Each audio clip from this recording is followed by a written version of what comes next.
इसी बीच इस वक्त की बड़ी खबर, देश में नहीं थम रही महंगाई की मार। आज फिर से पेट्रोल और डीजल की कीमतों में इजाफा देखा जा रहा है। इस वक्त की बड़ी खबर हम आपको बता रहे हैं, पेट्रोल डीजल की कीमतें फिर से बढ़ गई हैं। आज पेट्रोल के दामों में 36 पैसे का इजाफा हुआ है। पेट्रोल प्रति लीटर 113.79 रुपए पर है। डीजल के दामों में 38 पैसे का इजाफा हुआ है।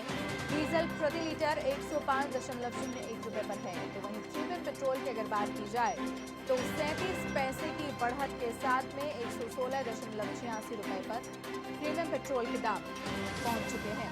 बड़ी खबर इस वक्त की हम आपको बता रहे हैं, लगातार डीजल पेट्रोल और प्रीमियम पेट्रोल के दामों में इजाफा देखा जा रहा है। महंगाई की मार लगातार कठोर होती जा रही है और उपभोक्ताओं की जेब पर भार लगातार बढ़ता हुआ नजर आ रहा है।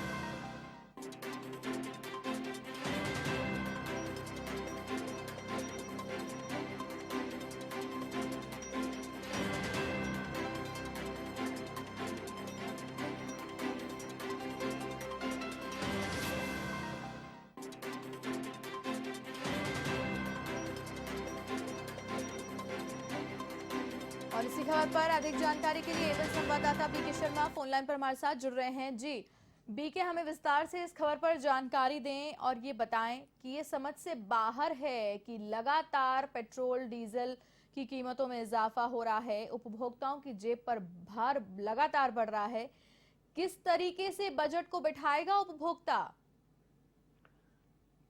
भारतीय इसमें अगर देखा जाए अंतर्राष्ट्रीय बाजार के हिसाब से तो अभी थोड़ा उसमें क्रूड ऑयल की कीमतों में इजाफा हुआ है। जो $80 के आसपास थी उनमें भी अब $83-84 के आसपास प्रति बैरल क्रूड ऑयल हो गया है। तो एक बड़ा कारण ये भी है। और दूसरी की तरफ यहाँ भी सरकार के पास जो जिस तरह की दूसरी जो रियायतें हैं या चिकित्सा, शिक्षा और अभी उद्योग और व्यापार को बढ़ाने के लिए कुछ पैकेजेज अनाउंस किए हैं, किसानों के लिए बहुत सारी योजनाएं शुरू की हैं, तो उनके लिए जो फंडिंग की व्यवस्था होनी चाहिए वो उसको एकमात्र ये रास्ता समझ लिया गया है कि पेट्रोल और डीजल में कीमत बढ़ाई जाए और दूसरी तरफ उसका राहत या रियायतें दी जाए। तो ये एक बड़ा कारण इसमें हो सकता है। और दूसरा बात ये है कि फिलहाल सरकार की ओर से ये बयान आ रहे हैं इस तरह के, क्योंकि जो यातायात मंत्री हैं नितिन गडकरी, उन्होंने एक कार्यक्रम में कहा था कि सरकार चाहती है कि ज्यादा से ज्यादा सीएनजी, पीएनजी और इलेक्ट्रिक वाहनों का प्रयोग किया जाए और उनका प्रचलन देश में बढ़े। तो इसलिए भी ये पेट्रोल और डीजल की कीमतें बढ़ सकती है, क्योंकि जो यहाँ से फंडिंग कलेक्ट होगा उसे वहां पर जो रियायत और राहत दी जाएगी, क्योंकि अभी भी सरकारों की ओर से इलेक्ट्रिक वाहन खरीदने पर रोड टैक्स में छूट दी बीके जा बीके रही है, आपकी बात को रजिस्ट्रेशन। बीच में काटते हुए मैं आपसे एक बात जानना चाहूंगी। अंग्रेजी में एक कहावत है, रॉब पीटर एंड पे पॉल। तो एक वर्ग को राहत पहुंचाने के लिए दूसरे वर्ग की जेब काट देना, क्या ये कोई सोल्यूशन है? क्या बाकी के जो वर्ग हैं वो सरकार से ये उम्मीद करें कि दूसरे वर्ग को राहत देने के लिए हमारी जेबें काटी जाएं? जी हाँ, ये एक बहस का मुद्दा है पूरे देश में, क्योंकि देश में ये राजनीति में ये समझा जाने लगा है कि जो मुफ्त में दी जाने वाली चीजें हैं उससे वोट मिलता है। हाँ। सरकारें बनती हैं, केंद्र हो या राज्य हो, और जनता को मुफ्त की चीजें चाहिए, मुफ्त की बिजली चाहिए, उनके लिए मुफ्त की चिकित्सा चाहिए, मुफ्त की शिक्षा चाहिए। हम्म। लेकिन उससे जो बेसिक जो विकास प्रभावित होता है, ये फौरी तौर पर आपको समझ में आ जाता है कि ये हमें राहत मिली है और ये हमें फ्री में मिला है, ये जो सेवा है या ये उत्पाद है। हाँ। लेकिन उसकी वजह से जो देश और प्रदेश का विकास बिल्कुल प्रभावित होता है। उससे जो बड़ी और दीर्घकालिक जो योजनाएं हैं वो प्रभावित होती है। वो इंस्टेंटली तो आपको लाभ मिलता है और सरकारों को उसका वोट बैंक उसका मजबूत होता है, वोट मिल जाता है। लेकिन देश और प्रदेश को इससे नुकसान होता है। ये आपका जो कहना है वो बिल्कुल ठीक है। जो समग्र विकास है वो नहीं हो पाता जब आप ज्यादा बेहतर है कि मुफ्त में देने की बजाय उनको इस तरह उनको उनको बनाया जाए ताकि वो उसका पे कर सकें, वो जो सब्सिडाइज कर सेवाएं। सकते हैं, सब्सिडाइज किया जा सकता है। जी हाँ, बिल्कुल। आप किसानों को वो सारी चीजें उनको अच्छे खाद बीज जी। उपलब्ध कराई हैं।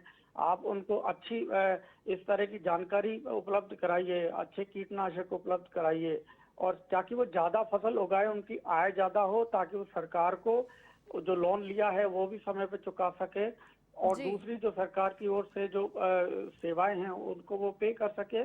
ज्यादा बेहतर तरीका तो यही होता है, लेकिन ये राजनीति में आजकल होता नहीं है।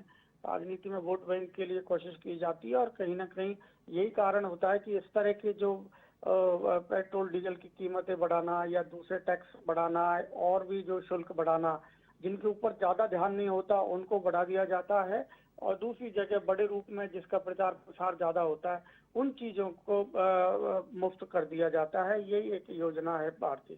जी, दूसरी बात बीके मैं आपसे ये भी जानना चाहूँगी और मैं चाहूँगी कि आप हमारे दर्शकों को समझाएँ। जैसा कि आपने बताया कि 3 से 4 डॉलर प्रति बैरल का इज़ाफ़ा अंतर्राष्ट्रीय बाज़ार में देखने को मिल रहा है क्रूड ऑयल को लेकर।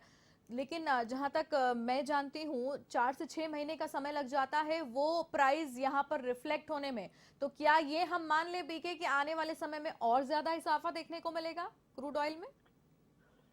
सरकार का ये कहना है कि इसमें साल भर से पहले से ही, जब से ये कोरोना साल भर, क्या इसको लगभग 2 साल हो गए हैं, और हाँ, इसमें जो ओपेक संगठन है, मतलब जितने भी जो क्रूड ऑयल उत्पादक देश हैं उन्होंने एक संगठन बना रखा है ओपेक, जी। तो वो मिलकर फैसला करते हैं और क्या अंतर्राष्ट्रीय बाजार में क्रूड की कीमत होनी चाहिए, कच्चे तेल की कीमत होनी चाहिए, ये वो लोग तय करते हैं। हुँ, कई बार जब वो प्रोडक्शन ज्यादा होता है, उनके पास स्टॉक होता है, तो वो रोक देते हैं और प्रोडक्शन करना, और जो हाँ, स्टॉक में क्रूड है उसी को बेचते हैं, क्योंकि प्रोडक्शन लगातार होता रहेगा तो वो इकट्ठा हो जाएगा क्रूड, और उसकी कीमतें उन्हें कम करनी पड़ेंगी। तो जी। प्रोडक्शन रोक के पहले जो स्टॉक में है उसको बेचते हैं और उसकी कीमतें बढ़ा देते हैं प्रोडक्शन हुँ, रोक कर। तो हुँ, यही हुआ है, क्योंकि डिमांड कम हुई थी कोरोना के दौरान, और क्योंकि ट्रांसपोर्टेशन पूरे विश्व में प्रभावित हुआ था, तो मांग कम हुई थी, और मांग कम हुँ। हुई तो इनके पास आय जो इनकम होनी चाहिए क्रूड से वो कम हुई थी, तो इन्होंने जो इतनी डिमांड थी, जितनी सेल थी, उसी की कीमत बढ़ाकर उसकी भरपाई करने की कोशिश की। तो ये प्रयास ओपेक संगठनों की तरफ से हुआ है, लेकिन अब धीरे धीरे अब ट्रांसपोर्टेशन भी बढ़ा है, अब अंतर्राष्ट्रीय ट्रांसपोर्टेशन बढ़ रहा है, देशों में भी जो इंटरनल जो कनेक्टिविटी है वो बढ़ी है, हुँ, अब लोगों के बीच में जो व्यापार है उनकी माल ढुलाई भी बढ़ा है। ऐसे में हुँ। धीरे धीरे इसकी मांग तो डीजल की, पेट्रोल की बढ़ी है, तो ऐसे में सरकारों को अब जो दूसरे देश है, जो जो ग्राहक हैं क्रूड के, उनको प्रयास करने चाहिए ताकि ओपेक संगठन पर दबाव बनाया जाए और क्रूड की कीमतें कम की जाए। जी, और अब ये भी हमें बताएँ बीके जैसा कि आपने कहा कि सरकार का एक मोटो ये भी है कि सीएनजी ऑपरेटेड वाहन हैं उनको ज़्यादा प्राथमिकता मिले या उनको ज़्यादा यूज़ करे उपभोक्ता। साथ ही साथ बैटरी ऑपरेटेड वाहन जो हैं वो भी ज़्यादा चलन में आएँ। लेकिन इसका एकमात्र रास्ता मुझे नहीं लगता कि ये है कि आप टैक्सेस और वैट ड्यूटीज़ और ये सब बढ़ा दें। उसके लिए हमें क्या सीएनजी वाले वाहन और बैटरी ऑपरेटेड वाहनों की कीमतें कम करने, उनकी वैरायटी बढ़ाने पे जोर नहीं देना चाहिए क्या? आपकी बात बिल्कुल सही है भारती, की आप एक वाहन, एक कंपनी की कार है जो पेट्रोल कार है वो 8 लाख रुपए की आती है, हाँ, और वही कार का जो इलेक्ट्रिक मॉडल है वो 16 लाख रुपए जी, का आता है। जी। तो ये 8 लाख रुपए का मतलब लगभग दुगनी कीमतें उन्हीं वाहनों की है। आप टू व्हीलर भी आप लेंगे कि कोई भी अच्छा जो इलेक्ट्रिक टू व्हीलर अभी देखेंगे तो 80,000 90,000 से कम नहीं है, जबकि पेट्रोल वाली गाड़ियां 60,000 70,000 के आसपास हैं, जो अच्छी जो हुँ, लोकप्रिय मॉडल हैं।